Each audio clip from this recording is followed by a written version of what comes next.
Hi అండి. మైసూర్ బొండాలు చేసేటప్పుడు ప్రతి ఒక్కరూ చేసే మిస్టేక్ ఏంటో ఈ వీడియోలో చెప్తాను. వీడియో స్కిప్ చేయకోకుండా లాస్ట్ వరకు చూడండి. నేనెలా చేస్తాననేది ఈ వీడియోలో చూపిస్తాను చూడండి. ముందుగా నేను 4 కిలోల వరకు మైదా పిండి తీసుకున్నాను. తర్వాత దాంట్లో రుచికి తగ్గ సాల్టు, 1 స్పూన్ వరకు సోడా, ఒక అర కేజీ పెరుగు ప్యాకెట్ వేసుకున్నానండి.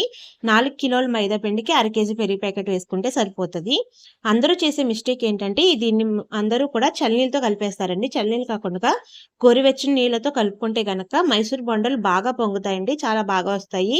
లోపలంతా గుల్లగా చాలా సాఫ్ట్‌గా ఉంటాయి. గోరువెచ్చని నీటిలోనే కొద్దిగా ఆయిల్ కూడా వేసుకున్నాను. అది కూడా దీంట్లో వేసేసుకొని ఈ పిండిని మరీ లూజ్‌గా కాకుండా, మరీ గట్టిగా కాకుండా చూడండి ఈ విధంగా ఉండేటట్టుగా కలుపుకోవాలి.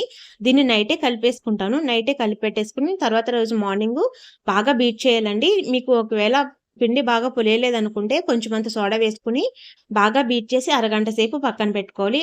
తర్వాత మీడియం హీట్ అయిన తర్వాత ఆయిల్ అస్సలు వేడవ్వకూడదండి. వేడవ్వకూడదు. మీడియం హీట్ ఉండాలి. అలాంటప్పుడే దీన్ని ఇలాగా మధ్య వేళ్ళతోటి పిండి గనక వేసుకుంటే ఈ మైసూర్ బొండాలనేవి బాగా పొంగుతూ వస్తాయండి. అలా చేస్తేనే లోపలంతా కూడా బాగా ఉడుకుతది. తర్వాత వేసిన తర్వాత మంట కొంచెం పెంచుకొని దీన్ని బాగా కాలనిచ్చిన తర్వాత ఒక గిన్నెలోకి తీసేసుకుంటే మైసూర్ బొండాలు రెడీ అయిపోతాయి. ఇవి తీసిన వెంటనే వేడిగా తినేదానికన్నా కొంచెం సేపు ఆగి తింటే టేస్ట్ చాలా బావుంటుంది.